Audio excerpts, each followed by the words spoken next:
এই গানটা লিখেছিলাম 2001 কি 2 সালে, শুরু করেছিলাম একই সময়ে। এই গানটা স্পেশাল কারণ আমি আমার জীবনের প্রথম যেদিন রেকর্ডিং স্টুডিওতে গান রেকর্ড করতে যাই, এই গানটা আর আরেকটা গান রেকর্ড করেছিলাম। এটা ব্ল্যাকের ফার্স্ট অ্যালবামে ছিল এখনও।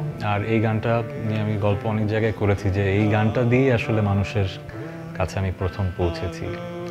ব্ল্যাকের অ্যালবাম, ফার্স্ট অ্যালবাম আমার পৃথিবী তো দারুণ হিট হয়েছিল, আর এই গানটা তখন বাংলাদেশের মোড়ে মোড়ে আসলে বাজছিল। এই গল্পটা আমি বলেছি আগে, কিন্তু এই গল্পটার সাথে একটা গল্প আছে যেটা বলা হয়নি।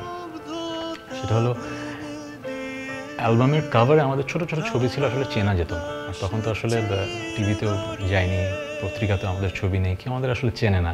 কিন্তু সারা ঢাকা শহর, চিটাগাং শহর, সব জায়গায় আমাদের অ্যালবাম আসলে পৌঁছে গেছে এবং সবাই আসলে আমাদের গান শুনছে। সো যেটা হতো, আমার স্পষ্ট মনে আছে, ধানমন্ডি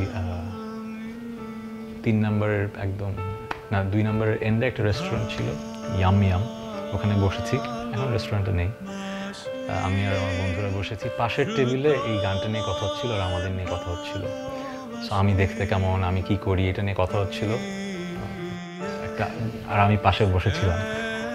মানে ওই ব্যাপারটা সারিয়াল ছিল যে তখনও I am a nobody, I still think I am a nobody, but এখন তো আমাকে মানুষ চেনে, বাংলাদেশের মানুষ। তখন ওই মুহূর্তটা যে কেমন ছিল যে আমাকে চেনে না, কিন্তু আমার সৃষ্টি গান তাদের মন ছুঁয়ে গেছে এত সুন্দর করে। হয়তো পাশের টেবিলে এক্স্যাক্ট ওয়ার্ড মনে নেই, কিন্তু মনে আছে যে এত সুন্দর করে কথা বলছিল যে আমাদেরকে নিয়ে, যে দে লাভ দি অ্যালবাম, এখনও গানটা নিয়ে কথা বলছিল। সো এই গানটা আসলে the first song that made me realise that আমার জীবনটা আর আগের মতো থাকবে না। সো এই গানটা আমার কাছে সবসময় খুব প্রাণের কাছের একটা গান।